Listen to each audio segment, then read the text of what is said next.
দৌড়াইতে দৌড়াইতে দৌড়াইতে দৌড়াইতে একদিন মুখ থুবড়ায় পড়া মরা যাবেন। যেই সুখের আশায় দৌড়াইছেন, সুখ কোনোদিন চোখে দেখা যাবেন না। বাড়িঘর অট্টালিকা হওয়ার নাম সুখী না, বাড়িঘর রাজপ্রাসাদের মতো হওয়ার নাম কি না?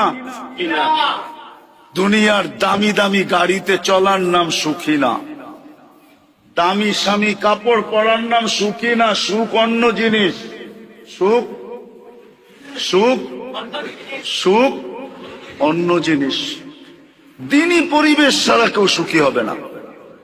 এই জন্য আমাদের সবার উপরে জরুরি দিনই পরিবেশকে বানানো।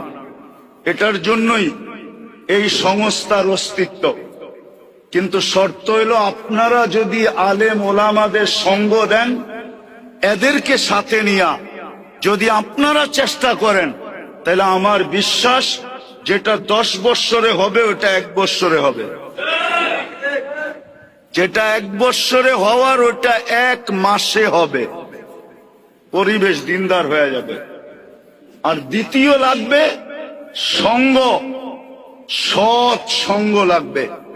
এই জন্য যুবকদেরকে বলতেছি, তোমরা যদি আমার কথা বুঝা থাকো, 2 শাস্তির থেকে যদি বাঁচতে চাও, আর তুমি যদি তোমার যৌবনের মূল্যায়ন আল্লাহর কাছ থেকে নিতে চাও, তাইলে তোমাকে নেক পরিবেশে থাকতে হবে।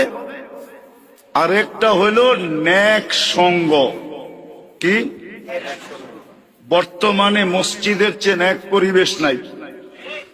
মসজিদে সময় দাও, আলেম ওলামাদের মজলিসের চেয়ে নেক পরিবেশ নাই। আলেম ওলামাদের মজলিসে সময় দাও। আর তৃতীয় হলো, যতদিন পর্যন্ত পরিবেশ না হয়, আলেম ওলামা আল্লাহ ওয়ালাদের সঙ্গে থাকো। করবেন ইনশাআল্লাহ?